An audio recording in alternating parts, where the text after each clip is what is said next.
carrying a swivel or something. Yeah, I think swiveling out is gonna hurt.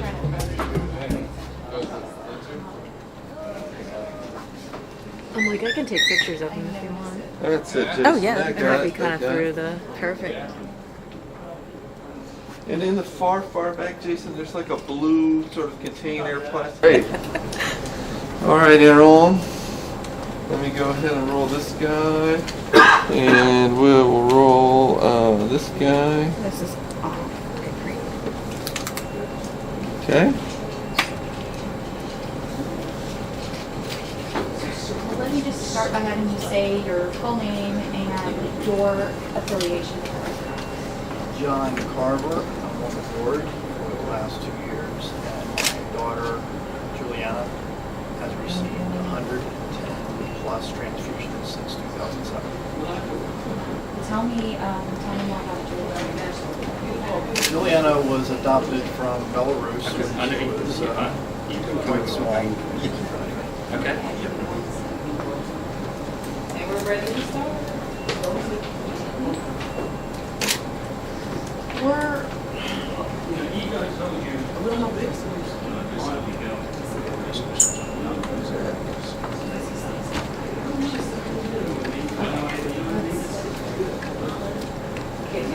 okay, so tell me who you were. Juliana was adopted from Belarus when she was very small. And one day in 2007, she came downstairs and said, "Mommy, I have a bump under my arm." She was 5 years old at the time. And we found out that it was cancer. Obviously, when any parent hears that their child has a big C, they implode. So we did implode. She got treatment and was healthy for about 3 years. The cancer came back now 5 more times, and she's in treatment right now for it.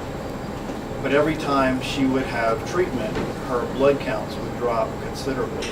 So she couldn't run and play, she couldn't go up and down the steps easily. She would just sit on the sofa and really just rock back and forth because she had no energy to be a little kid. So with every transfusion that she received, it was like a shot in the arm. It was like a boost of adrenaline that when she would come home, her color would be right, she'd be smiling, she'd be running and skipping across the house because she got blood from a donor that was so kind to help her girl. So draw a direct, I guess, line for me between, a blood donation as part of her treatment. Is it a case where she gets a blood donation and that's directly what boosts her numbers? Yes, directly. When she gets treatment, about a week after treatment, her counts drop as a result of that. Blood counts and platelets and other counts drop like a stone. It takes about a week for them to start dropping. Sorry. It takes about a week for them to start dropping. Once they start dropping, they drop really fast. So there's been times when she's gotten 3 and 4 transfusions in a week because that's it's okay. going to be a problem. As we say, let's start in New Zealand. Oh, Thanks.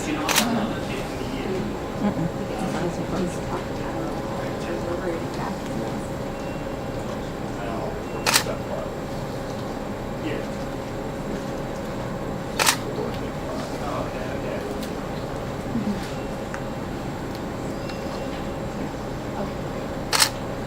So there have been times when Juliana's received 3 to 4 transfusions in a week because depending on what type of treatment she was on, it would really reduce her counts dramatically.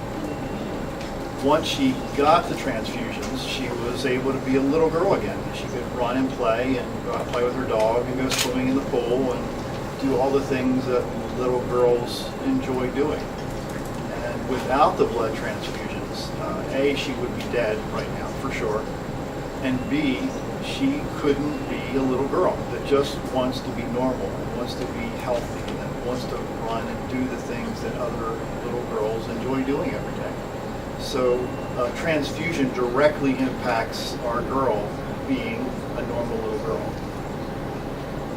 Were you involved with the Red Cross before this experience, or had you given blood, or was this totally what brought you to the Red Cross? I donated blood for quite a few years, a while back. But when our little girl started being sick over and over again, the Red Cross board approached me to be the cheerleader, if you will, or one of them, to paint a picture of what transfusions do for children in this case. So my goal lately has been to make a why big enough for people to understand this is why it's critical that people donate blood consistently, because each donation helps up to 3 people. So if it helps people like Juliana, and she's just one of thousands of kids that are fighting this all across the United States, then every person that chooses to extend their arm of love to help a child or an adult makes a difference in the community. So it sounds like as a result of that, you have you've come into contact with people all throughout the Red Cross. What are your kind of feelings about them? What do you, when you hear somebody say, "Oh, I work for the Red Cross," what does that make you feel? It's interesting when I run into employees of the Red Cross. I'm sure you've seen people that hate their jobs. They go to work because they have to go to work and they have to earn a paycheck. Every person that I've talked to, met with, interacted with, they're passionate about what they do. They know that what they do realizes a benefit to many different people. And their role, and I've told this to several groups for the Red Cross, that even if your role is just a driver, or somebody who picks up trash, or somebody who takes the blood, or does whatever they do with the blood, that directly impacts my family. So if I can paint a picture for every employee, that no matter what their role they have, they directly impact a family's lives. And that's the image I'm trying to get across to the Red Cross. No small act is a small act. Really big act.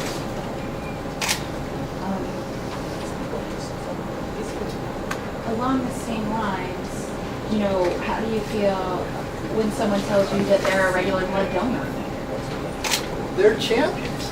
Everybody who donates blood regularly are champions. They're heroes. In fact, I go to the gym 3-4 times a week, and there's a few people in there that wear the Red Cross shirts just to exercise in. 80% of the time, 90% of the time, I go up to them and tell them our story as human managers, so they can see what they do when they go there and donate blood every couple of months.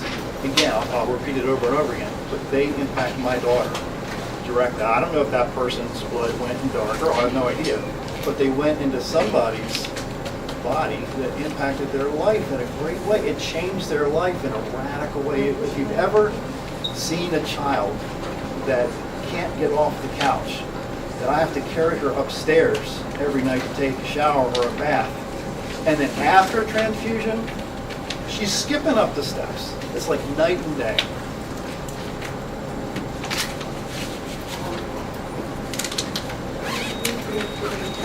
Oh, okay. And I think we've probably covered a lot of this, but I like having multiple. It's great to have you rephrase some of the things in different ways. If you knew somebody and they were on the fence about giving blood, how would you convince them to go forward with it? If somebody was on the fence, they weren't sure if they could handle donating blood or have a needle put in their arm. My little daughter is 14 years old now. A few years back, she came up with a quote.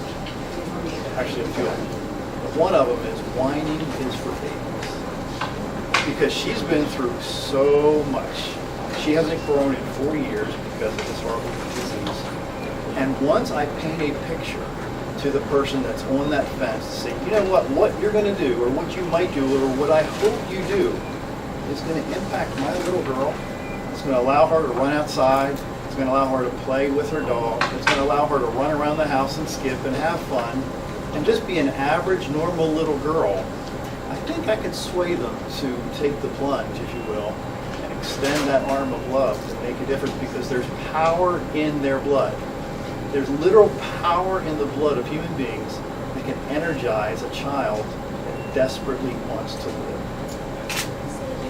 This is kind of a weird question, but with all of the, I'm sure, time she spent in medical facilities, has that impacted at all, like, what she wants to be when she grows up? Or is she like, I'm 100% done with medical anything, or has that given her kind of that, you know, I hope I get the opportunity to, like, go into a field of caring or medical or anything like that? A great question.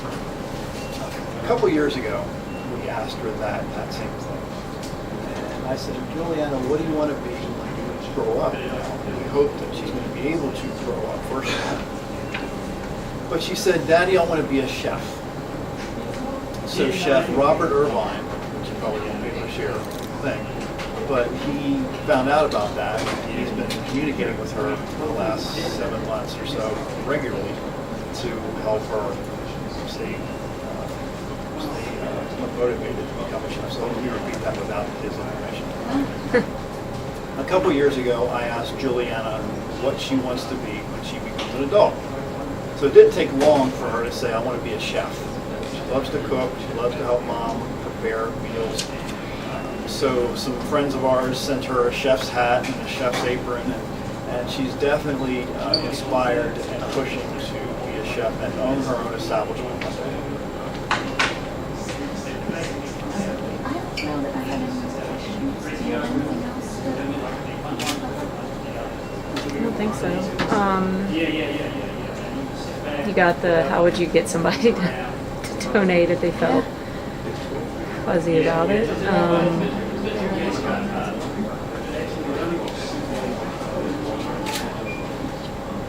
Yeah, I mean, has Juliana, I mean, in terms of her interactions with the Red Cross, is it coming, I mean, I've seen some of the pictures and it looks like she's been getting treatments. Has she, and maybe I didn't hear this because I was walking around a little bit, but how has she interacted with the Red Cross? I've taken her to some drives before. Okay. We'll go around from person to person and thank them, and then I'll share a short story about her. And and I've seen it in the folks' eyes. I've seen their eyes well up. That yes, what this is doing right now could potentially impact her directly. Okay. So that has been, I don't think I know, it's been very inspirational to people who I've brought her. I've taken her to maybe, I don't know, 3 or 4 or 5 of them. Okay. Including one on the bus. Just sat there and just inspired people as they stepped on the bus. Okay. So that seems to be helpful. And y'all talked about that? Mm-hmm. Okay. Thank you for repeating that for me. Actually, give me that, her experience being at a blood drive one more time, just looking at me and so sure. There's been a few times when I've been asked to take Juliana to some blood drives, and there's been a few times that I've been asked to take Juliana to some blood drives, and it's been very interesting to watch as I would escort her around to each person who's donating blood and tell our story and see a little bald little girl standing there with, you know, just trying to live, just trying to make it, and then seeing the look in these people's eyes that what they're doing right now, this blood that's going out of their body, is directly impacting people like Juliana. And the stories I've heard after the fact that keeps people coming back again and again because they had the opportunity to meet her, I think carries a lot of weight. So having a why that's big enough to get people to come out and to donate blood consistently is, I think, life-changing. It's about a week for them to start dropping. Once they start dropping, they drop really fast. So there's been times when she's gotten 3 and 4 transfusions.